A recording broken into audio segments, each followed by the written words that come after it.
আল্লাহ রাব্বুল আলামিন বান্দার সব জিনিসকে পরিমাপ করবেন না। বান্দার দুইটা জিনিসকে আল্লাহর কাছে পরিমাপ করা হবে। বুখারী শরীফের সর্বশেষ হাদিস, এই হাদিসে রয়েছে বান্দার দুইটা জিনিসকে আল্লাহ রাব্বুল আলামিন পরিমাপ করেন। তার মধ্যে একটা হলো বান্দার কথা, বান্দার কওল, আর দ্বিতীয়টা হচ্ছে বান্দার আমল।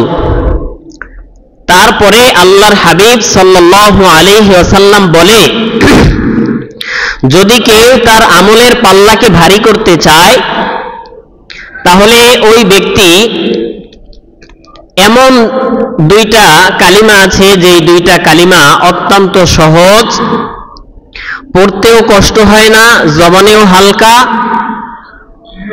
আর এটা আমলের পাল্লায় অত্যন্ত ভারী এবং আমলের পাল্লায় উঠাইলে অত্যন্ত ওজন হয়। এটাকে বলা যায় হীরা মুক্তার মতন। হীরা মুক্তা আকারে ছোট কিন্তু মূল্য তার অনেক। ঠিক তদ্রূপ আল্লাহ রাসূল সাল্লাল্লাহু আলাইহি ওয়াসাল্লাম দুইটা কালিমা শিক্ষা দিলেন, বললেন সুবহানাল্লাহি ওয়া বিহামদিহি সুবহানাল্লাহিল আযীম।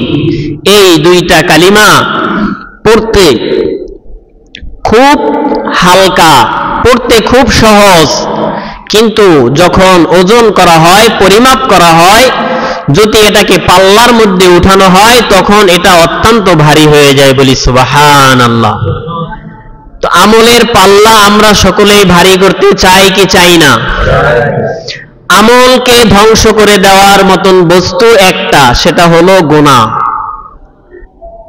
গুনাহ মানুষের আমলকে ধ্বংস করে দেয়, মানুষের আমলকে খেয়ে ফেলে, জ্বালিয়ে ফেলে, পুড়িয়ে ফেলে। কিভাবে পোড়ায়, কিভাবে জ্বালায়, কিভাবে খায়। লোহা যদি মরিচিকা পড়ে, লোহাকে কিভাবে মরিচিকা খেয়ে ফেলে।